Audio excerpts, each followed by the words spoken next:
Welcome to the Bathurst Quay neighbourhood. As you can see, it's close to the waterfront in one of the best cities in the world to live. Only problem is its location, right next to an ever-expanding airport and all the noise, pollution and traffic that goes with it. People say, well, if you don't like it, then move. But they don't realize how small the airport once was and how many people call this community their home. There is a park and a playground right next to the airport, and a public school just up the road. With more and more young families moving to the area, where will they take their kids to play? Green space is at a premium as more condos are being built and apartments become smaller and smaller. It's important to have access to the outdoors for fresh air and exercise. Over the years, both the City of Toronto and the Canadian government have provided millions of dollars to help keep the airport operational. For example, in 2023, the federal government set aside $30 million for US-bound travelers to have customs pre-clearance at Billy Bishop Airport. Only 14 of these facilities exist in the world, and one of them is already at Toronto Pearson. Do we really need another one?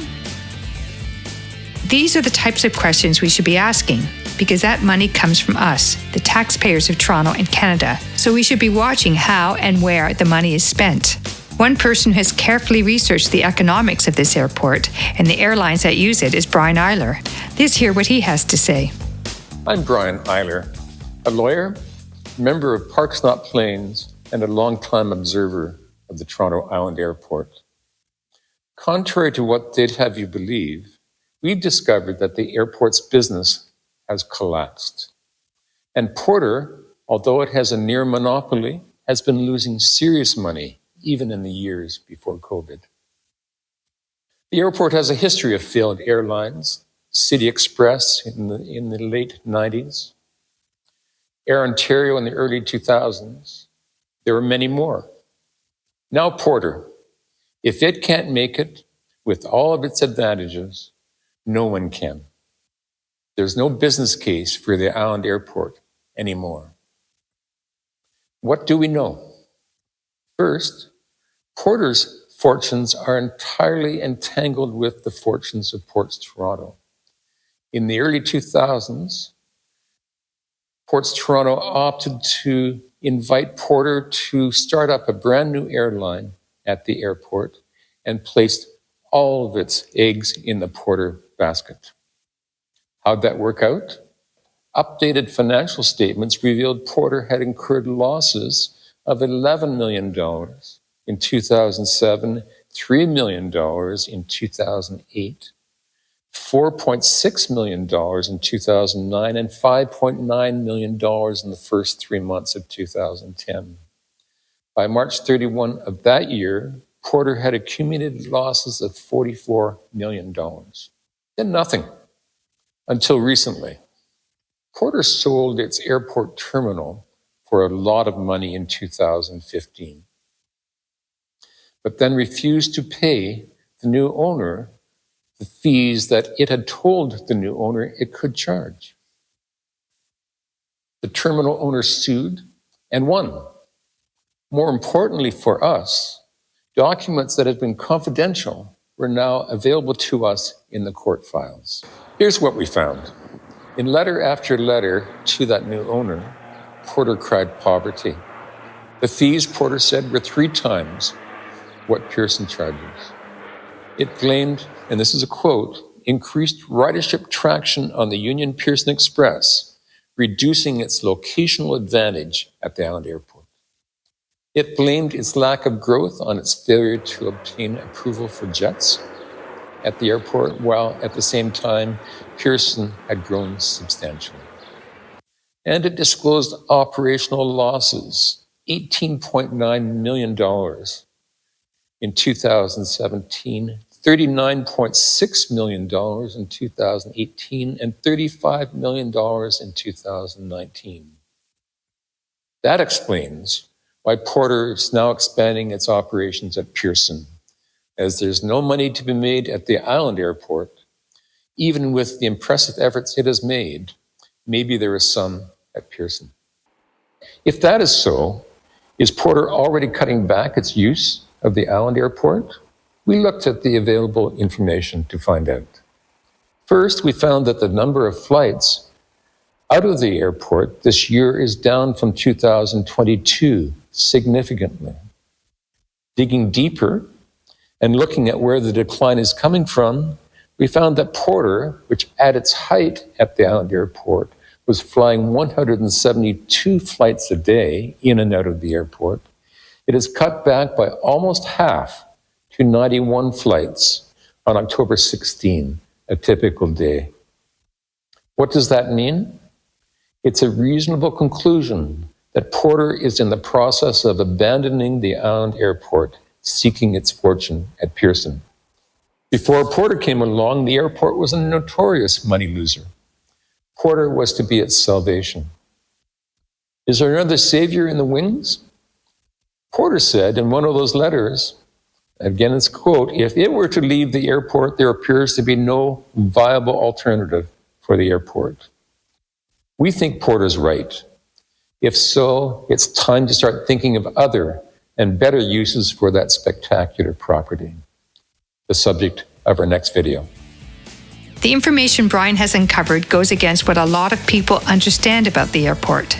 Rather than being a financial success, Brian's research shows the financial reason why Porter is moving their jets to Pearson.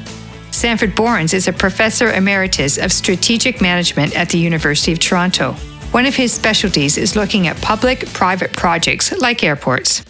I'm Sanford Borens, a retired professor of management at the University of Toronto.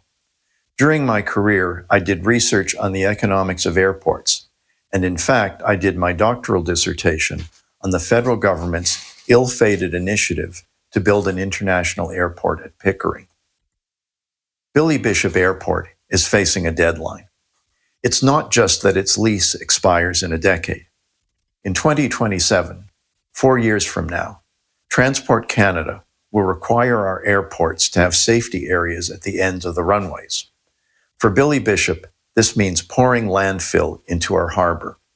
With planning and approvals, the work would have to start almost immediately, and it would cost between $50 and $130 million.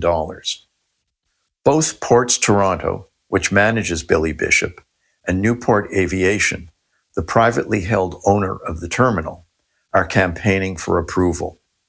But there is an alternative. Currently, fewer than 2 million passengers per year are using Billy Bishop. 36 million passengers used Pearson in 2022. The obvious alternative is to move those 2 million passengers to Pearson and shut down Billy Bishop. Then what? There are a variety of possible uses for the 250-acre site, including indoor and outdoor recreation. The key decision maker is the City of Toronto, which owns much of the land on which the airport sits. But City Hall, of course, is influenced by what citizens think. What factors should we consider in making this decision? Newport Aviation argues that Billy Bishop creates $5 billion in what it calls direct and indirect economic benefits. In effect, the value of the jobs at or servicing Billy Bishop. But if it were closed, those jobs wouldn't just disappear. As flights would be shifted to Pearson, the jobs would be shifted to Pearson too. From the standpoint of the Greater Toronto Area as a whole, those benefits net to zero. They should not be counted. There is, however, one situation where it is appropriate to count direct and indirect benefits of a major public sector project. That is when there is structural unemployment and unused resources. This may have characterized some parts of Canada at some other time, but this is certainly not the case in the GTA now. Billy Bishop does enhance convenience for travelers based in downtown Toronto, and their time savings relative to using Pearson should be counted. However, the Union Pearson Express has made Pearson much more convenient for these passengers, which may explain why traffic at Billy Bishop has been declining. Also, Porter Airlines has been cutting back its operations at Billy Bishop and expanding its operations at Pearson, where it can use jet aircraft. In terms of environmental impact, Billy Bishop brings noise and air pollution to the waterfront, which is primarily a residential and commercial area. Closing it would greatly benefit the people there, with less noise and cleaner air. Moving flights to Pearson would increase noise and air pollution there, but Pearson is located in an industrial area. The increase in noise and air pollution there wouldn't be noticed as much as the improvement on the waterfront. Next, we can compare construction costs. Maintaining Billy Bishop will require building runway and safety areas, while converting it to recreational use will require removing and repurposing its infrastructure. Finally, we must put a value on the repurposed island site. Part of it will be the revenues of recreational facilities that charge a price, but part of it will be the use of facilities that are free, such as public parks. I haven't totaled up the costs and the benefits yet. No one has. My guess, based on my previous research, is that the analysis will show that closing Billy Bishop, repurposing the site, and moving flights to Pearson will be the better alternative. But let's have the city do the analysis before City Council makes a decision. Billy Bishop Airport occupies 250 acres of land on Toronto Island, a beautiful parcel of undeveloped property in the city and Greater Toronto Area. Taking down the fence around it would connect it to the rest of Toronto Island Park, a very popular destination for tourists and Torontonians alike, creating over 800 acres of green space, larger than Central Park in New York City. Wouldn't that be nice to see? For too long, we've been told that the airport is a great economic generator for the city. But is it? If we put the argument behind us and assess the value of green space to our health and well-being, we can begin to imagine other possibilities for this magnificent piece of land that everyone can enjoy. Let's start discussion on what we can create on the island airport lands for everyone and help the environment, the wildlife, and people instead.